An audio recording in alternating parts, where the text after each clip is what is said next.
Et troisième mission du tabernacle, c'était les jours où on venait offrir des sacrifices de parfums et des offrandes au Dieu qui les a libérés de l'esclavage. Donc, les trois grandes missions du tabernacle, c'était les lieux de rencontre avec Dieu. Il venait rencontrer Dieu pour l'écouter, pour l'adorer, pour contempler sa gloire et sa puissance.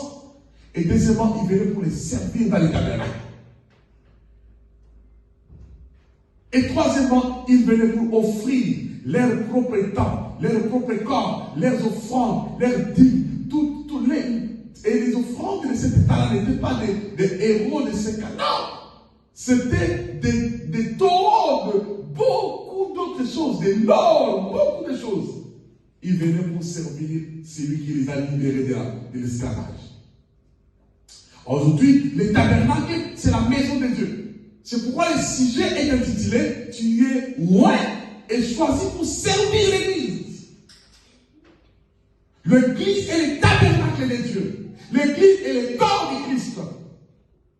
Le tabernacle, c'est le symbole de l'Église, la maison de Dieu. Et quand Dieu nous voit, il nous choisit, c'est pour que nous puissions servir son Église.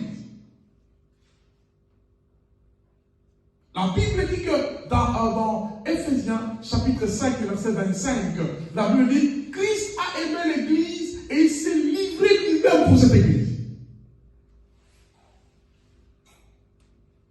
Jésus a aimé l'Église et il s'est donné pour cette Église. Quand nous venons dans la maison de Dieu, nous venons pour rencontrer la gloire de Dieu, la présence de Dieu.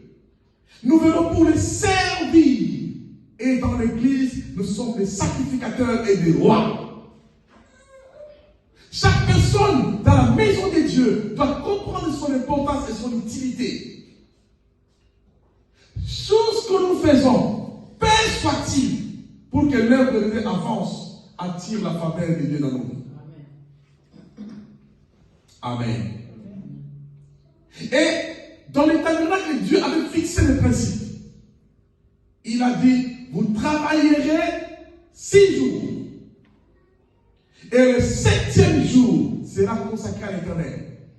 Car Dieu a travaillé 6 jours, et le 7e jour, il se reposa de son ouvrage.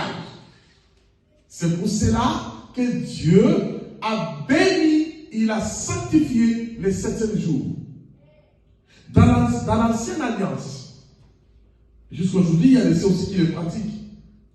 Le jour des sabbats, tous les juifs ne travaillent pas. Ils ne travaillent pas. Ils ne parlent ni parler que dans la synagogue.